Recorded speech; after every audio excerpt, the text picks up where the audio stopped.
رسول اللہ وسلم علیک یا حبیب اللہ۔ یوٹیوب چینل کو سبسکرائب کریں اور گھنٹی کے بٹن پر کلک کریں اور ویڈیو کو لائک، شیئر اور کمنٹ کرنا نہ فرماتا ہے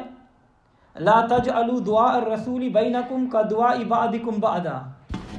اے ایمان والو تم لوگ رسول کے پکارنے کو ایسا نہ ٹھہراؤ جیسا آپس میں تم ایک دوسرے کو پکارتے ہو۔ تو حضرات گرامی، مفسرین کرام کے دو اقوال ہیں۔ اس آیت پاک کی ایک تفسیر تو یہ ہے کہ اے ایمان والو، جب رسول صلی اللہ علیہ وسلم تم لوگوں کو پکارے تو تم لوگ میرے رسول کی پکار کو ایسا مت سمجھو جیسا کہ تم آپس میں ایک دوسرے کو پکارتے ہو۔ کیوں کہ تم لوگوں کے ایک دوسرے کے پکارنے کی تو یہ حیثیت ہے کہ کبھی تم لوگ کسی کی پکار پر حاضر ہوتے ہو، کبھی نہیں ہوتے، کبھی کسی کی پکار کو ٹال دیتے ہو، کبھی کسی کی پکار کو سنی انسنی کر دیتے ہو، مگر محبوب خدا کی پکار کی تو یہ اہمیت اور عظمت ہے کہ وہ جب تم کو پکارے تو تم پر فرض ہو جاتا ہے کہ تم جہاں بھی ہو، جس حال میں بھی ہو، جس کام میں بھی ہو، فوراً ہی رسول کی پکار پر دوڑ کر حاضر ہو جاؤ۔ اور خبردار، کبھی ہرگز رسول کی پکار پر حاضری دینے میں ذرا برابر بھی دیر نہیں لگانا، ورنہ تمہارے جسم کا رونگٹا اور بدن کے بال گناہوں کے وبال میں گرفتار ہو جائے گا۔ اس لیے کہ رسول کی پکار در حقیقت اللہ کی پکار ہے، لہذا کہاں تمہاری پکار، کہاں رسول کی پکار، دونوں میں بڑا فرق ہے۔ اور دوسری تفسیر یہ ہے کہ اے ایمان والو، تم لوگ میرے رسول کو اس طرح نہ پکارو جس طرح تم آپس میں ایک دوسرے کو پکارتے ہو، بلکہ تم جب میرے رسول کو پکارو تو نہایت ہی تعظیم اور تکریم اور نرم آواز کے ساتھ انتہائی ادب سے یا رسول اللہ، یا نبی اللہ، یا حبیب اللہ کہہ کر پکارو۔ تو حضرات گرامی، اس آیت میں یا پورے قرآن پاک میں کسی آیت میں بھی اللہ تبارک و تعالیٰ نے یہ نہیں فرمایا کہ اے مسلمانوں تم لوگ میرے رسول کو مت پکارو، بلکہ یہ فرمایا کہ تم لوگ میرے رسول کو پکارو، مگر ہاں یہ دھیان رکھو کہ میرے رسول کو اس طرح نہ پکارو جیسے کہ تم لوگ آپس میں ایک دوسرے کو پکارا کرتے ہو، بلکہ تم پر فرض ہے کہ تم انہیں ایسے انداز خطاب اور معزز القابات سے پکارو جو ان کی عظمت و شان کے شایان شان ہو۔ تو مطلب یہ ہے کہ تم لوگوں کے آپس میں ایک دوسرے کو پکارنے کے جتنے بھی طریقے ہیں، ان طریقوں سے رسول کو پکارنا گناہ اور حرام ہے۔ کیوں کہ تم لوگوں کے آپس میں ایک دوسرے کو پکارنے کے عام طور طریقے یہ ہوتے ہیں کہ کبھی تم لوگ رشتوں کے ساتھ ایک دوسرے کو پکارتے ہو، جیسے کہ اے ابو، اے امی، اے بھائی، اور کبھی نام یا کنیت سے پکارتے ہو، جیسے اے ذیشان، اے فرحان، اے ذیشان کے باپ، اے فرحان کے بیٹے۔ کبھی پیشوں کے ساتھ بھی پکارا کرتے ہو، جیسے اے ڈاکٹر، اے انجینئر، اے ٹیچر۔ تو مسلمانوں، قرآن کی یہ آیت لا تجعلوا دعاء رسول بینکم کا دعاء بعضکم بعضا نے یہ بتا دیا کہ خبردار تم لوگ جن طریقوں سے آپس میں ایک دوسرے کو پکارتے ہو، ان طریقوں سے کبھی بھی ہرگز رسول کو نہیں پکارنا، بلکہ ہمیشہ القابات سے پکارنا، جس سے کمال ادب اور حسن تعظیم کی جلالت نمودار ہو۔ اور عارف باللہ حضرت علامہ ساوی رحمۃ اللہ علیہ، احمد ساوی رحمۃ اللہ علیہ تفسیر ساوی میں فرماتے ہیں، لکھتے ہیں کہ حضور صلی اللہ علیہ وسلم کا نام کنیت سے لے کر نہ پکارو، بلکہ ان کو تعظیم و تکریم اور توقیر کے ساتھ پکارا کرو، انہیں یہ کہہ کر پکارا کرو یا رسول اللہ، یا نبی اللہ، یا امام المرسلین۔ اور اس آیت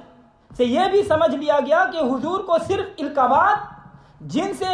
تعظیم ظاہر ہو رہی ہو دوسرے الفاظ سے پکارنا جائز نہیں، اور یہ حکم حضور کی حیات مبارکہ میں بھی تھا اور آپ کے بعد وفات بھی یہی حکم ہے۔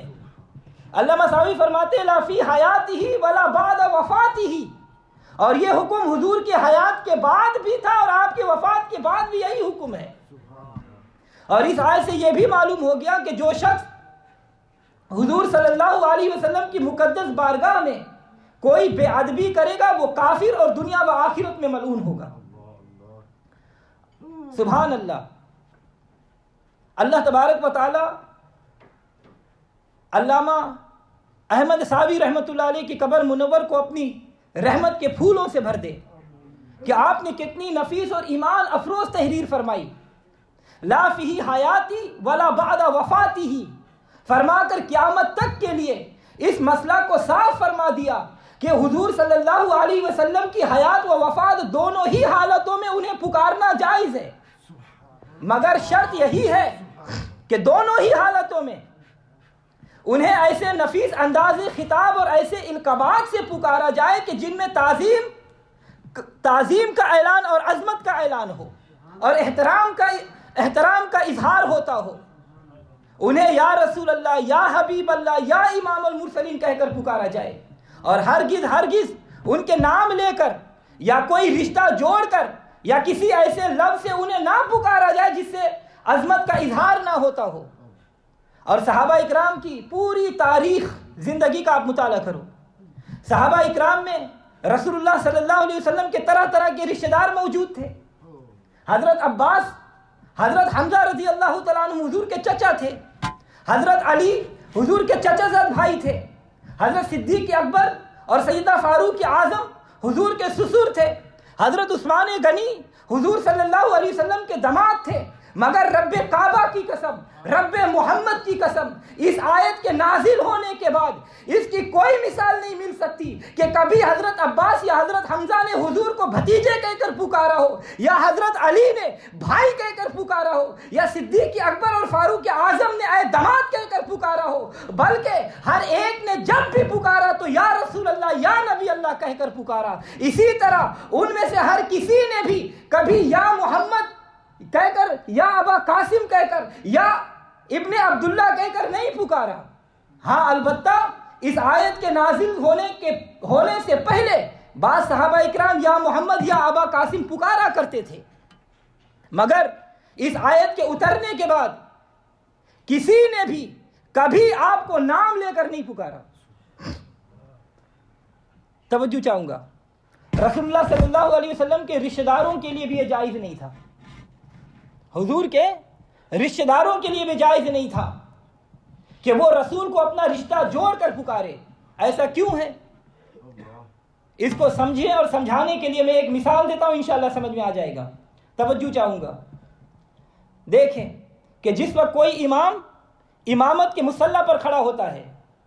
تو اس کے پیچھے مقتدیوں میں امام کا باپ، امام کا دادا، امام کا بھائی، امام کا بیٹا بھی ہوتا ہے، مگر مسئلہ یہ ہے کہ ہر مقتدی نیت باندھتے وقت یہی کہے گا اقتدیت بہذا الامام، کہ پیچھے اس امام کے۔ اب اگر امام کا باپ نیت باندھتے ہوئے یہ کہے کہ پیچھے اس امام کے بجائے یہ کہے کہ پیچھے اس بیٹے کے،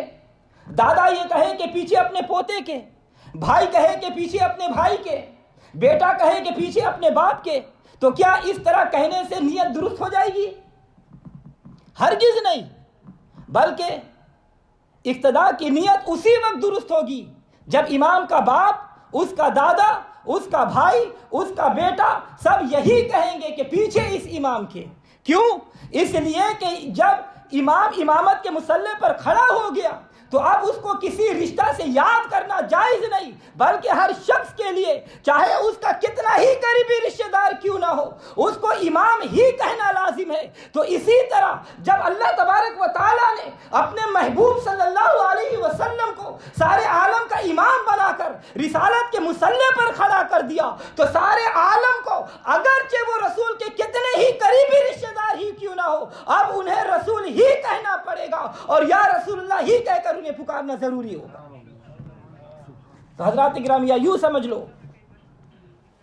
کہ ہائی کورٹ کا جج یقیناً کسی کا باپ، کسی کا بیٹا کسی کا پوتا ہے، مگر جب وہ ہائی کورٹ میں عدالت کرسی پر بیٹھ گیا تو اب ہر شخص اس کو جج صاحب ہی کہہ کر پکارے گا۔ اگر عدالت میں اس کا باپ، دادا یا بیٹا کوئی مقدمہ لے کر جائے تو ان سب کو بھی اذروئے قانون جج صاحب ہی کہہ کر پکارنا پڑے گا۔ اگر جج کے باپ نے جج کو عدالت میں بیٹا کہہ کر پکارا، یا دادا نے پوتا کہہ کر پکارا، یا بیٹا نے ابا کہہ کر پکارا، تو ان سب پر توہین عدالت کا مقدمہ چل جائے گا اور یہ لوگ سزا یاب ہو جائیں گے۔ اسی طرح جب احکم الحاکمین نے اپنے محبوب کو رسالت کی اعلیٰ مسند پر رونق افروز فرما دیا اور ان کو رسول کے معزز اعزاز سے سرفراز فرما دیا، تو اب رسول کے رشتہ دار ہو یا غیر رشتہ دار ہو، ہر ایک پر یہ فرض ہے کہ انہیں رسول ہی کہے اور انہیں یا رسول اللہ کہہ کر ہی پکارے۔ اگر کوئی انہیں بھائی یا بھتیجا کہہ کر پکارے گا تو یقیناً احکم الحاکمین کی عدالت اس کو مجرموں کے کٹہرے میں کھڑا کر دے گی اور سزا دے گی۔ تو حضرات گرامی، تو قرآن کریم کی اس آیت اور علامہ صحابی رحمۃ اللہ علیہ کے تفسیر سے ثابت ہو گیا کہ ہم اہل سنت و جماعت کا نعرہ رسالت یا رسول اللہ یا نبی اللہ قرآن سے ثابت ہے اور قرآن کے مطابق ہے، کیونکہ اس آیت میں اللہ تبارک و تعالیٰ کا یہی ارشاد ہے کہ تم لوگ رسول کو ان کی ظاہری حیات میں بھی اور وفات کے بعد بھی پکارو، مگر جب بھی پکارو تو انتہائی تعظیم کے ساتھ انہیں یا رسول اللہ یا نبی اللہ اور دوسرے عظمت والے القابات سے پکارو۔ تو بہرحال یا رسول اللہ کا نعرہ یقیناً ایک ایمانی اور اسلامی نعرہ ہے جو بلا شبہ شاعر اسلام کہلانے کا مستحق ہے، اور یہ ایسا نعرہ ہے کہ دور صحابہ میں بھی اس کا چرچا تھا، اور انشاءاللہ قیامت تک بلکہ قیامت کے دن بھی یہ نعرہ فضائے عالم میں گونجتا ہی رہے گا، اور اہل ایمان اس نعرے پر مچلتے اور بے ایمان اس سے جلتے رہیں گے۔ اسی لیے میرے سرکار اعلیٰ حضرت عظیم البرکت مجدد دین و ملت شاہ احمد رضا خان فاضل بریلوی رحمۃ اللہ علیہ فرماتے ہیں کہ غیظ میں جل جائے بے دینوں کے دل، غیظ میں جل جائے بے دینوں کے دل، یا رسول اللہ کی کثرت کیجیے۔ تو حضرات گرامی، صحابہ اکرام نے بھی انتہائی جذبہ عقیدت اور جوش محبت میں یا رسول اللہ کا نعرہ لگایا، اور مسلم شریف کی حدیث میں سیاستہ میں ہے، حضرت برا بن عازب رضی اللہ تعالیٰ عنہ سے روایت ہے کہ جب حضور صلی اللہ علیہ وسلم ہجرت فرما کر مدینہ طیبہ میں داخل ہوئے تو مرد اور عورتیں چھتوں پر چڑھ کر اور بچے اور غلام گلی کوچوں میں متفرق ہو کر نعرہ لگاتے تھے، یا محمد یا رسول اللہ، یا محمد یا رسول اللہ۔ اور بعض لوگ اس دور میں یہ کہا کرتے ہیں کہ کسی نبی یا ولی کو دور سے یہ سمجھ کر پکارنا کہ وہ ہماری آواز کو سن لیتے ہیں، یہ شرک ہے، کیونکہ دور کی آواز سننا اللہ تعالیٰ کی صفت ہے۔ حضرات گرامی، خدا گواہ ہے کہ مجھے ان لوگوں کی اس بے تکی بات پر غصہ بھی آتا ہے اور پھر ان پڑھے لکھے جاہلوں کی جہالت کا سوچ سوچ کر ہنسی بھی آ جاتی ہے، بلکہ میں کہتا ہوں کہ اولاً تو یہ کہنا ہی غلط ہے کہ دور سے کسی آواز کو سننا یہ خدا کی صفت ہے۔ میں کہتا ہوں رب کعبہ کی قسم، ڈر کے نہیں، رب پہ بھروسہ کر کے جرت، دلیری اور بہادری اور شجاعت کے ساتھ کہتا ہوں، اور بآواز بلند کہتا ہوں، اور زندگی کے آخری سانس تک کہتا رہوں گا کہ دور سے آواز سننا یہ ہرگز خدا کی صفت نہیں ہے، کیونکہ دور سے آواز تو وہ سنے گا جو پکارنے والے سے دور ہوگا، اور اللہ تبارک و تعالیٰ کا تو ارشاد ہے وَنَحْنُ أَقْرَبُ إِلَيْهِ مِنْ حَبْلِ الْوَرِيدِ، ہم تو بندے کی شہر رگ سے بھی زیادہ قریب ہے۔ وَإِذَا سَأَلَكَ عِبَادِي عَنِّي فَإِنِّي قَرِيبٌ، اے محبوب جب میرے بندے آپ سے میرے بارے میں پوچھے کہ میں دور ہوں یا قریب ہوں تو آپ ان سے فرما دیں کہ میں قریب ہوں۔ نعرہ تکبیر، نعرہ رسالت، نعرہ رسالت، عیسیٰ مبارک۔ تو حضرات گرامی ذرا سوچو، اللہ تبارک و تعالی ہر شخص سے قریب ہے، اور ہر شخص کی آواز اس کے قریب ہوگی یا دور ہوگی؟ جب ہر شخص کی آواز اس سے قریب ہی ہے تو پھر ثابت ہوا کہ اللہ تعالیٰ ہر آواز کو قریب سے بھی سنتا ہے۔ اور اگر یہ مان بھی لیا جائے کہ دور کی آواز سننا خدا کی صفت ہے تو قریب کی آواز سننا بھی تو خدا کی صفت ہے، تو پھر چاہیے کہ قریب والے کو بھی سننے والا سمجھ کر نہ پکارو، ورنہ یہ شرک ہو جائے گا۔ تو پھر نہ کسی قریب والے کو پکارو نہ کسی دور والے کو پکارو، اور سب کو بہرا سمجھ لو اور خود گونگے بنے بیٹھے رہو۔ توجہ چاہوں گا، پھر کہیں ٹھکانہ ہے؟ ہم ہزاروں مائل دور بیٹھنے والے شخص سے یہ سمجھ کر ٹیلی فون پر گفتگو کرتے ہیں اور اس کو پکارتے ہیں کہ وہ ہماری آواز سن رہا ہے، تو کیا ایسا سمجھنے سے ہم مشرک ہو جاتے ہیں؟ اگر بجلی کی طاقت سے ہزاروں مائل دور والا ٹیلی فون کے ذریعے ہماری پکار کو سن سکتا ہے، تو کیا نبی اپنی نبوت اور ولی اپنی ولایت کی خداداد طاقت سے دور کی آواز نہیں سن سکتا؟ تو کیا بجلی اور ٹیلی فون کی طاقت نبوت اور ولایت کی طاقت سے بڑھ کر ہے؟ معاذ اللہ۔ حضرات گرامی توجہ چاہوں گا کہ کون مسلمان نہیں جانتا کہ نماز میں التحیات پڑھنا یہ واجب ہے؟ بتائیے کہ التحیات میں السلام علیکہ ایھا النبی ہے کہ نہیں ہے؟ قیامت تک ہر نمازی، چاہے وہ مشرق میں ہو یا مغرب میں، شمال میں ہو یا جنوب میں ہو، رسول سے ہزاروں میل دور ہو یا رسول کے بالکل قریب ہو، اس پر واجب ہے کہ وہ رسول کو پکار کر سلام عرض کرے اور یوں کہے السلام علیکہ ایھا النبی، اے نبی آپ پر سلام ہو۔ اور پھر امام غزالی رحمۃ اللہ علیہ، آپ مبارک نے اپنے مشہور کتاب احیاء العلوم میں نماز کی باطنی شرطوں میں یہ بیان فرمایا کہ نماز میں اپنے دل کے اندر نبی علیہ الصلوۃ والسلام کو اور آپ کی بزرگ ذات کو حاضر جانو اور کہو السلام علیکہ ایھا النبی ورحمۃ اللہ وبرکاتہ۔ تو حضرات گرامی بتاؤ کہ یہ دور سے نبی کو پکارنا نہیں ہے؟ پھر یہ کیسا شرک ہے؟ کیا بغیر اس کے نماز ہی نہیں ہوتی؟ میں تو حیران ہوں کہ آخر ان لوگوں کی نماز کیسے اور کس طرح ہو جاتی ہے۔ ان کا عقیدہ تو یہ ہے کہ نبی کو دور سے پکارنا شرک، اور نماز میں السلام علیکہ ایھا النبی پڑھ کر نبی کو پکارنا واجب۔ تو دو ہاتھ سے خالی نہیں، یا تو یہ لوگ نماز میں التحیات پڑھیں گے یا نہیں۔ اگر التحیات پڑھیں گے تو مشرک ہو جائیں گے، اگر نہیں پڑھیں گے تو نماز ہی نہیں ہوگی۔ تو حضرات گرامی،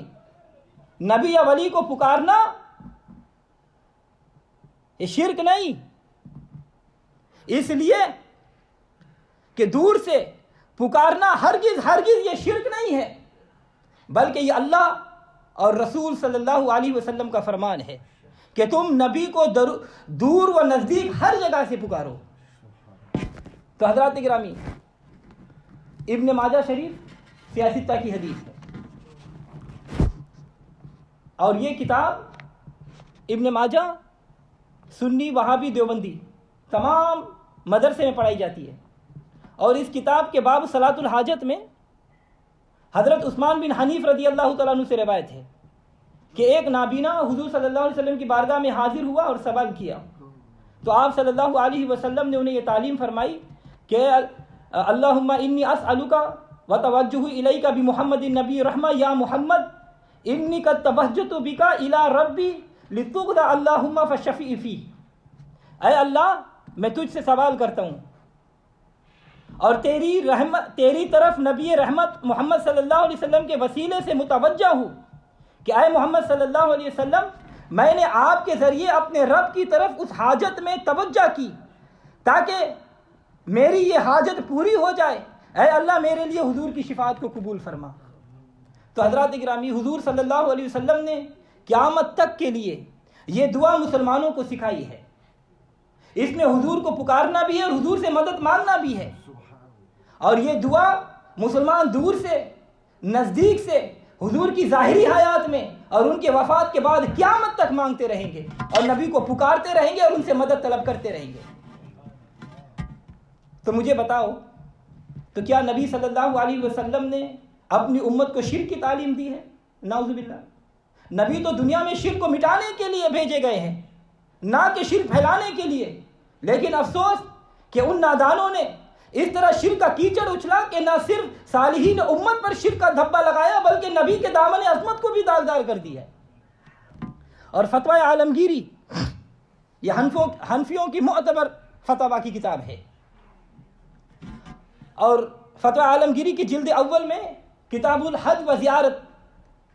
قبر نبوی کے آداب اور فقہ کی دوسری کتابوں میں صاف صاف یہ حکم شریعت لکھا ہوا ہے کہ روضہ رسول کے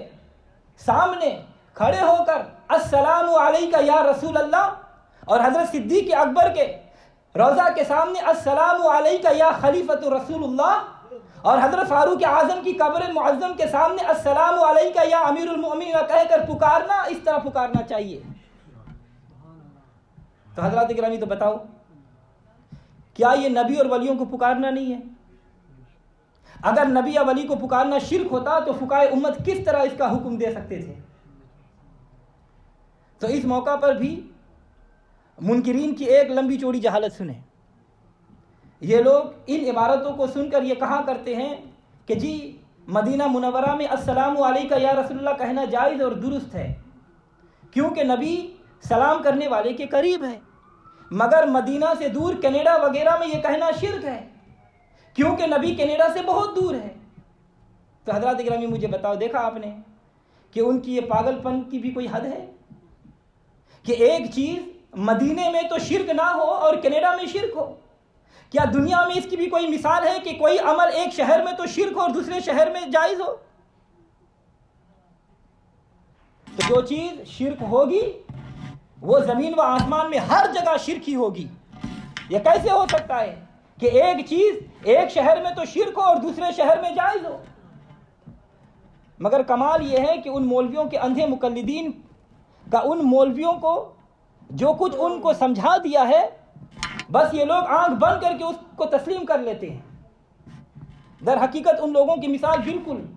اس چلاک عورت کی طرح ہے جس نے ایک دیہاتی بدھو آدمی کے ساتھ شادی کی ہے اور وہ اپنی چرب زبانی سے شوہر کا منہ بند کیے ہوئے تھی۔ آپ لوگوں نے سنا ہوگا بہرحال کہ ایک دیہاتی بدھو آدمی تھا، کسی عورت سے نکاح کیا اور نکاح کے دن سے ٹھیک 3 مہینے پر اس عورت کے یہاں بچہ پیدا ہو گیا۔ جب شہر میں شور مچا اور لوگوں نے اس بدھو آدمی سے کہا کرے یہ 3 مہینے میں تمہارا بیٹا کیسے پیدا ہو گیا، تو بدھو میاں نے کہا، ان کے بھی کان کھڑے ہو گئے اور بیوی سے کہا کہ بیگم یہ تو بتاؤ کہ 3 ہی مہینے میں تمہارے لڑکا کیسے پیدا ہو گیا؟ تو وہ چلاک عورت نے تڑپ کر کہا کہ تم بڑے بے وقوف ہو، کون کہتا ہے کہ 3 مہینے میں لڑکا پیدا ہوا ہے؟ لڑکا تو پورے 9 مہینے میں پیدا ہوا ہے۔ تو بدھو آدمی نے کہا کہ وہ کیسے؟ تو بیگم نے کہا کہ افسوس تم کو تو حساب بالکل نہیں آتا، اچھا تم بتاؤ کہ تمہارے نکاح کو کتنے دن ہوئے؟ اور بدھو آدمی نے کہا کہ 3 مہینے۔ پھر بیگم نے کہا کہ اور میرے نکاح کو کتنے دن ہوئے؟ تو بدھو آدمی نے کہا کہ 3 مہینے۔ پھر بیگم نے کہا کہ اور لڑکا کتنے مہینے میں پیدا ہوا؟ تو بدھو نے کہا، جواب دیا کہ 3 مہینے میں۔ پھر بیگم نے کہا کہ اب حساب کر کے جوڑ لو، 3 مہینے تمہارے نکاح کے ہوئے، 3 مہینے میرے نکاح کو ہوئے، 6 مہینہ ہو گئے اور 3 مہینے میں لڑکا ہوا، اب کہو پورے 9 مہینہ ہوئے یا نہیں؟ یہ حساب سن کر وہ بدھو آدمی کہنے لگا کہ ہاں اب میں سمجھ گیا کہ 3 کو 3 سے ضرب دینے سے پورے 9 ہو جاتے ہیں۔ بس اس کے بعد اب جو بھی اس بدھو آدمی سے کہتا کہ 3 مہینے میں لڑکا کیسے ہو گیا، تو وہ بدھو لڑنے کے لیے تیار ہو جاتا اور یہی کہتے کہ تم کو حساب تو آتا نہیں، اور آگے اعتراض کرنے میں نے حساب سمجھ لیا ہے کہ لڑکا پورے 9 مہینے میں پیدا ہوا ہے۔ دنیا کہتے کہتے تھک گئی، مگر وہ بدھو آدمی یہی کہتے رہے کہ میں نے حساب کو سمجھ لیا، لڑکا پورے 9 مہینہ میں پیدا ہوا ہے۔ بس یہی حال ان جاہل مقلدین کا ہے کہ ان کے مقلدین وہابی دیوبندیوں کا ہے کہ ان مولویوں نے ان کو ایسا اندھا حساب سمجھا دیا ہے کہ ایسے قسم کے بدھو لاکھ ان کو سمجھاتے رہو کہ نبی یا ولی کو پکارنا شرک نہیں، مگر یہ لوگ یہی کہتے رہیں گے کہ صاحب ہمارے مولوی نے ہم کو سمجھا دیا ہے کہ غیر اللہ کو پکارنا شرک ہے، اس لیے اب ہم کسی عالم کی کوئی بات ماننے اور سننے کے لیے تیار نہیں۔ یہی حال ان لوگوں کا ہے۔ اللہ تعالیٰ ایسے لوگوں سے بچائے، دین کی سمجھ عطا کرے اللہ تعالیٰ ہم سب کو۔ تو بہرحال نبی یا ولی کو دور سے پکارنا ہرگز شرک نہیں، بلکہ ان اللہ والوں کو دور سے پکارنا دور صحابہ سے آج تک بزرگان دین کا معمول رہا ہے، اور انشاءاللہ قیامت تک، بلکہ قیامت کے دن بھی یہ عمل خیر جاری رہے گا۔ تو حضرات گرامی، اگر میں آپ لوگوں کو یہ سناؤں کہ کن کن بزرگوں نے مدینہ منورہ سے دور ہوتے ہوئے حضور کو پکارا اور مدد طلب کی، تو سارا وقت اسی میں لگ جائے گا۔ میں صرف 2-3 مثالیں آپ سامنے دیتا ہوں، انشاءاللہ سمجھ میں آئے گا۔ اہل بیت نبوت کے روشن چراغ حضرت امام زین العابدین رضی اللہ تعالیٰ عنہ کربلا سے واپسی پر اپنے ایک قصیدہ میں حضور صلی اللہ علیہ وسلم سے استمداد کرتے ہوئے عرض کرتے ہیں کہ یا رحمت للعالمین ادرک لزین العابدین، یا رحمت للعالمین،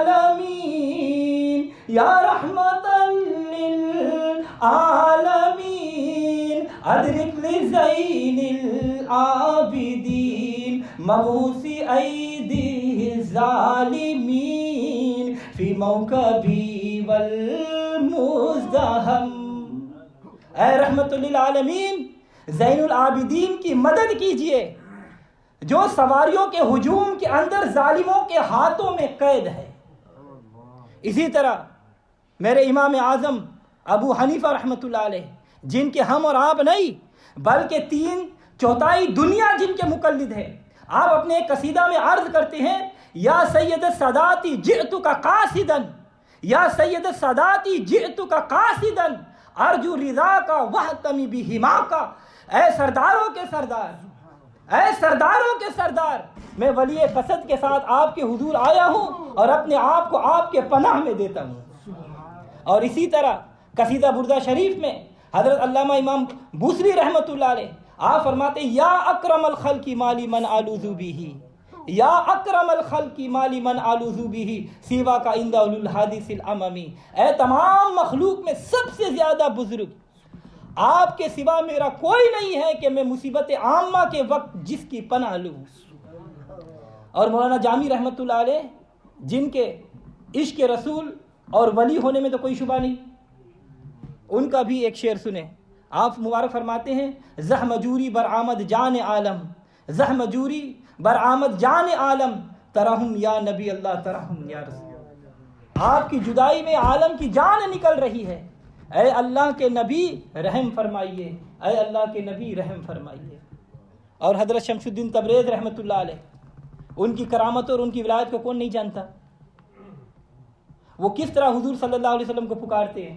آپ مبارک فرماتے ہیں یا رسول اللہ حبیب خالق یکتائی تو، یا رسول اللہ حبیب خالق یکتائی تو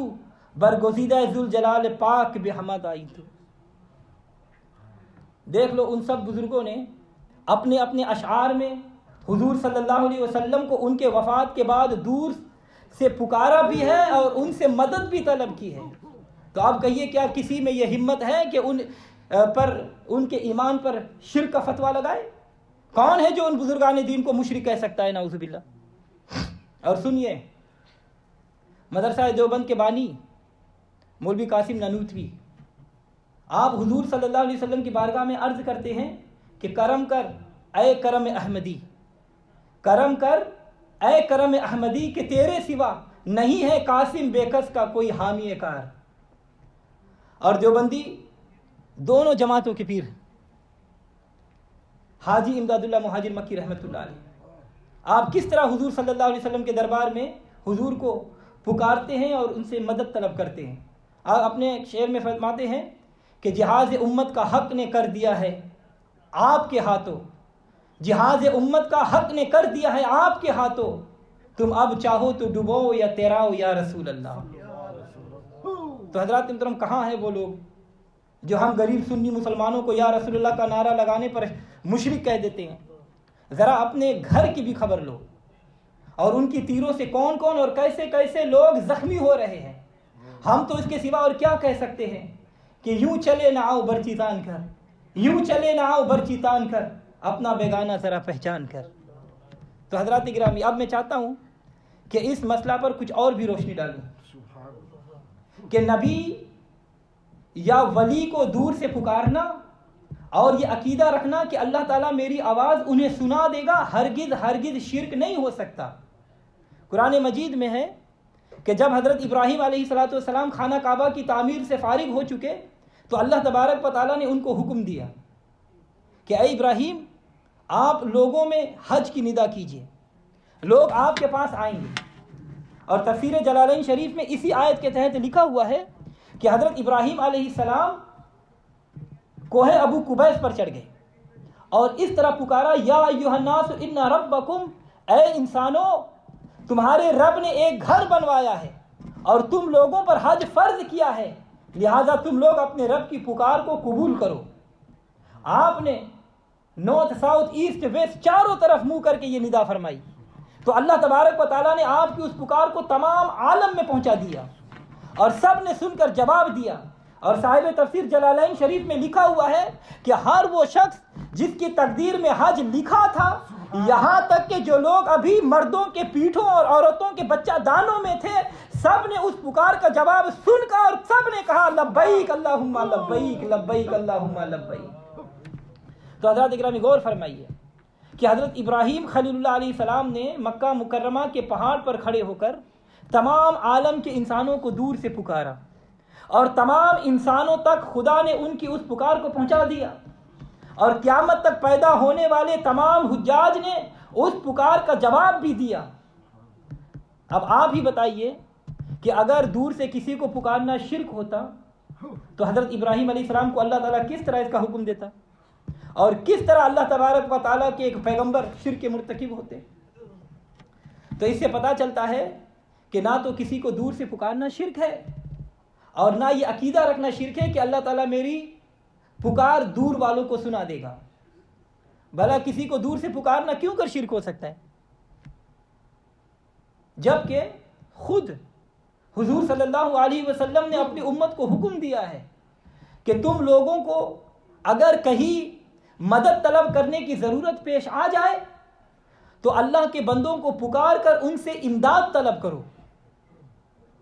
آپ مبارک نے فرمایا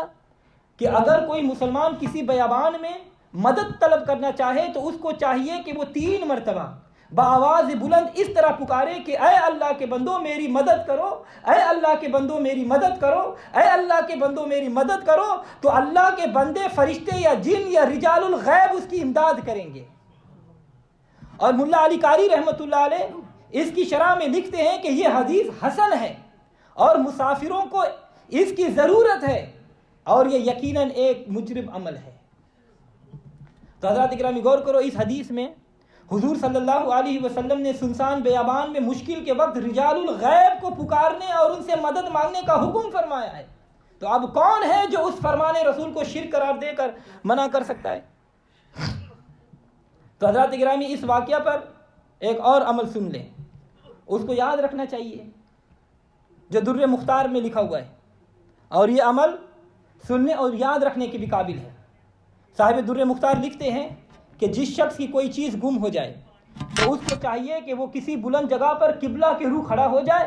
اور سورہ فاتحہ پڑھ کر اس کا ثواب حضور صلی اللہ علیہ وسلم کے دربار میں ہدیہ کرے اور سیدی احمد بن الوان کی روح کو ایصال ثواب کرے اور پھر کہے کہ اے میرے آقا احمد بن الوان، اگر آپ نے میری گم شدہ چیز واپس نہیں لوٹا دی تو میں آپ کو اولیاء کے دفتر سے نکال دوں گا.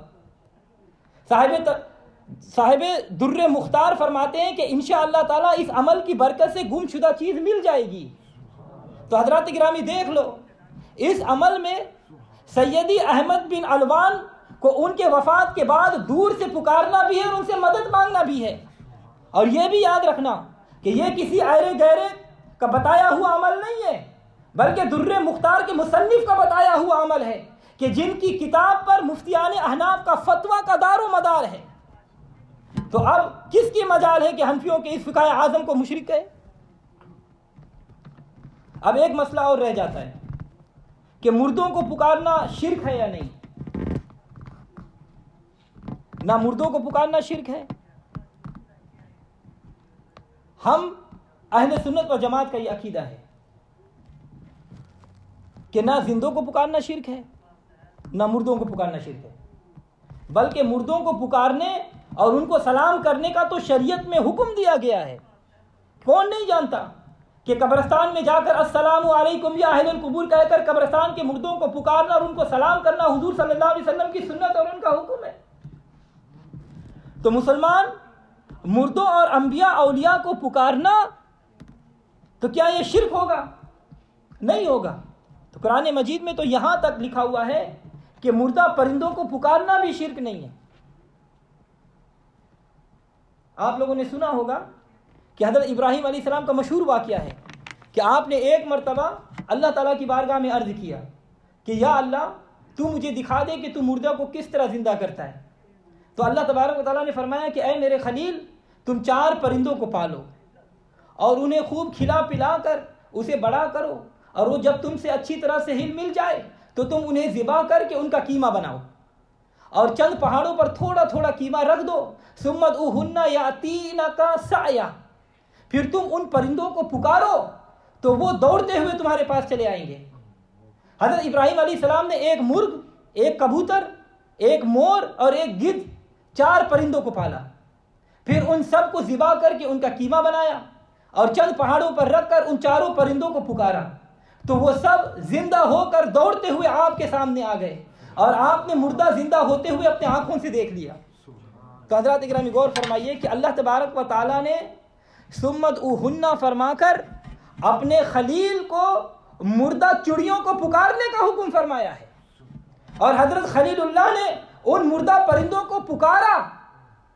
اب تم فیصلہ کرو کہ جب مردہ چڑیوں کو پکارنا شرک نہیں ہوا تو پھر انبیاء، اولیاء اور شہداء کو پکارنا کس طرح اور کیوں کر شرک ہو سکتا ہے؟ مگر افسوس کہ منکرین قرآن ان آیتوں کو پڑھتے پڑھاتے اور خوب جانتے ہیں، لیکن ہائے افسوس کہ جانتے تو ہیں مگر مانتے نہیں۔ اور بڑی مشکل تو یہ ہے کہ نہ جاننے والوں کو تو سمجھانا آسان ہے مگر جاننے والوں کو سمجھانا بڑا مشکل ہے۔ جیسے کہ یہ مثل مشہور ہے کہ سوتوں کو جگانا آسان ہے مگر جاگتوں کو جگانا بہت مشکل ہے۔ تو حضرات گرامی بہرحال یہ مسئلہ اب سورج کی طرح، روشنی کی طرح چمک رہا ہے کہ آپ کے سامنے آ چکا ہوگا کہ کسی کو دور سے پکارنا یا کسی کو وفات کے بعد پکارنا ہرگز ہرگز شرک نہیں۔ اب اس سلسلے میں ایک آخری بات یہ بھی ہے کہ نعرہ رسالت یا نعرہ غوثیہ یا نعرہ حیدری کہ منکرین اکثر یہ کہا کرتے ہیں کہ یہ آیتیں پڑھ پڑھ کر انبیاء اولیاء کو پکارنے کو حرام یا شرک کہا کرتے ہیں۔ میں چاہتا ہوں کہ اس پر بھی کچھ روشنی ڈال دوں۔ پہلی آیت وہ لوگ یہ پڑھتے ہیں کہ اللہ تعالیٰ فرماتا ہے لا تدعو من دون اللہ ما لا ينفعک ولا یضرک، اس کا ترجمہ یوں کرتے ہیں کہ اللہ کے سوا ان کو مت پکارو جو تم کو نفع و نقصان نہیں پہنچا سکتے۔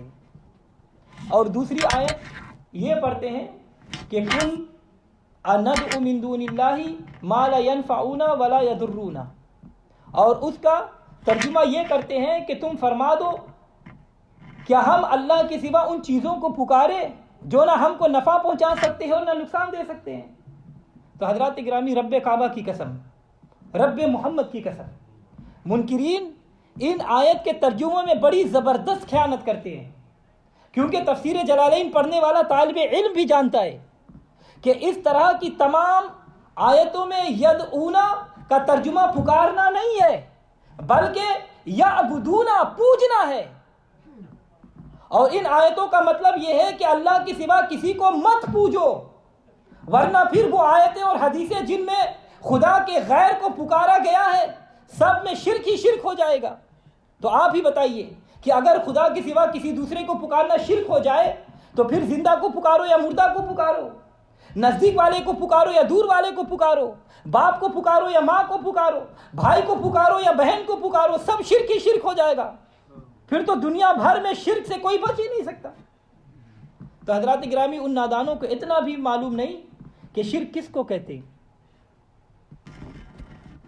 شرک کے معنی یہ ہے کہ خدا کے غیر کو خدا کی ذات یا صفات میں شرک کرنا۔ للہ بتاؤ کہ کسی کو پکارنا کیا اس کو خدا کی ذات یا صفات میں شرک کرنا ہے؟ اگر ایسا نہیں ہے اور یقیناً نہیں ہے تو پھر یہ کس طرح شرک ہو سکتا ہے؟ تو بہرحال مجھے آپ لوگوں سے عرض کرنا ہے کہ یہ دور بڑے فتنوں کا دور ہے۔ نئے نئے مذاہب اور نئی نئی جماعتیں قدم قدم پر آپ کو نظر آئیں گی۔ در حقیقت مجھے تو ایسا محسوس ہو رہا ہے کہ وہ دور پرفتن آ گیا ہے جس کے بارے میں حضور رحمت عالم صلی اللہ علیہ وسلم نے فرمایا تھا کہ سمندر کی موجوں کی طرح فتنہ موجیں مارتا ہوا اٹھیں گی، اور ان فتنوں کا یہ خوفناک اثر ہوگا کہ آدمی صبح کو مسلمان رہے گا اور شام کو کافر ہو جائے گا، اور شام کو مسلمان رہے گا اور صبح کافر ہو جائے گا۔ لہٰذا میں آپ لوگوں کے سامنے ہاتھ جوڑ کر عرض کرتا ہوں کہ آپ لوگ اپنے پرانے مذہب یعنی مذہب اہل سنت و جماعت پر پہاڑ کی طرح مضبوطی سے قائم رہے اور اپنے ایمان کے نشان نعرہ تکبیر اور نعرہ رسالت کا پرچم عظمت بلند کرتے رہے اور ان نعرہ کے منکرین کو دشمن رسول سمجھ کر ان سے بچتے رہے، تو اسی میں دین کی حفاظت اور تمہاری فلاح و دارین کا راز ہے۔ اور اسی لیے میرے سرکار اعلیٰ حضرت عظیم البرکت مجد دین و ملت شاہ احمد رضا خان فاضل بریلوی رحمۃ اللہ علیہ فرماتے ہیں کہ دشمن احمد پر شدت کیجیے، دشمن احمد پر شدت کیجیے، ملحدوں کی کیا مربت کیجیے، ذکر ان کا چھیڑیے ہر بات میں، ذکر ان کا چھیڑیے ہر بات میں، چڑنا شیطان کا عادت کیجیے، مثل فارس زلزلے ہو نجد میں، مثل فارس زلزلے ہو نجد میں، ذکر آیت ولادت کیجیے، کیجیے چرچا انہی کا صبح و شام، کیجیے چرچا انہی کا صبح و شام، جانے کافر قیامت کیجیے، شرک ٹھہرے جس میں تعظیم حبیب، شرک ٹھہرے جس میں تعظیم حبیب، اس برے مذہب پر لعنت کیجیے، بیٹھتے اٹھتے حضور پاک سے، اٹھتے بیٹھتے حضور پاک سے التجا اور استعانت کیجیے، نعرہ کیجیے یا رسول اللہ کا، نعرہ کیجیے یا رسول اللہ کا، مفلس و سامان دولت کیجیے، غیظ میں جل جائے بے دینوں کے دل، غیظ میں جل جائے بے دینوں کے دل، یا رسول اللہ کی کثرت کیجیے۔ تو لہذا اے مسلمانوں بھائیوں، خبردار خبردار، ہمیشہ یہ دھیان رکھو کہ زندگی کے کسی لمحہ حیات میں بھی کبھی بھی دن یا رات میں تم سے ہرگز ایک بال کے کروڑوں حصے کے برابر بھی رسول کی مخالفت نہ ہو، اہل بیت کی مخالفت نہ ہو، بلکہ تم ان لوگوں سے بھی دور رہو جو رسول کی مخالفت کرتے ہوئے نظر آتے ہیں، جو اہل بیت سے مخالفت کرتے ہوئے نظر آتے ہیں، ورنہ جب ان مخالفین رسول پر خدا کے قہر و غضب کی آگ برسے گی تو تم بھی اس کی لپٹ میں آ جاؤ گے، کیونکہ جو تنور کے پاس بیٹھے گا آگ اسے ضرور جلائے گی۔ اللہ تبارک و تعالی ہم